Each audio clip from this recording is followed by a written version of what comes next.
Hello everyone and আসসালামু আলাইকুম। সকাল সকাল চলে গেলাম নার্সারিতে, আর এটা হচ্ছে পোস্তগোলা ব্রিজ। সাথেই ছিল নদী, নদীটা দেখে আমার মনটা ফ্রেশ হয়ে গিয়েছে। সো হাঁটতে হাঁটতে চলে গেলাম নার্সারিতে।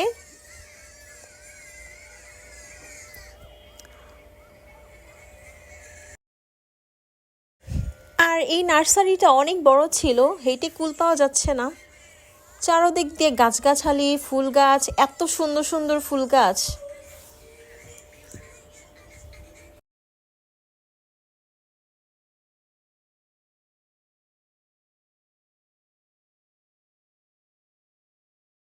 দেখেন এই ফুল গাছটা অনেক সুন্দর, আনকমন একটা গাছ।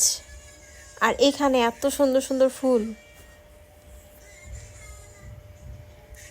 আর এর পাশেই আছে গোলাপ ফুল গাছ। মানে দেখেন, আপনারাই দেখেন, মাথা নষ্ট হয়ে যাবে এখানে আসলে। আর মেয়েরা তো ফুলের অনেক পাগল, এই নার্সারিতে আসলে মেয়েরা এভাবে পাগল হয়ে যাবে।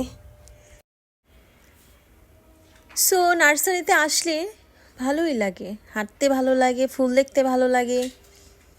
এরকম হাজারো ফুলের মাঝে একটি গোলাপ আছে অফ হোয়াইট কালার, এই তো কি সুন্দর না। আরেকটি আছে, এটা হচ্ছে ইয়েলো কালার, এই তো ইয়েলো কালার। ফুল দেখতে দেখতে আমি একটি ছিঁড়েই ফেলেছি, কারণ আর সহ্য হচ্ছে না, একটি না ছিঁড়লে কি হয়। আর চারদিক দিয়ে সুন্দর গাছগাছালি দেখা যাচ্ছে, আমার তো অনেক ভালো লাগতেছিল। আমার এখান থেকে যেতে ইচ্ছে করছে না। তো এখন আমরা হাঁটতে হাঁটতে চলে যাব নাস্তা খেতে। এখানে নিয়েছি রুটি, স্যুপ, ডাল আর হচ্ছে তেহেরি। কোক না খেলে কি হয়, তাও কোক নিয়ে নিয়েছি। নাস্তা করে এখন আমরা বাসায় চলে যাব। Thanks for watching, Allah Hafiz.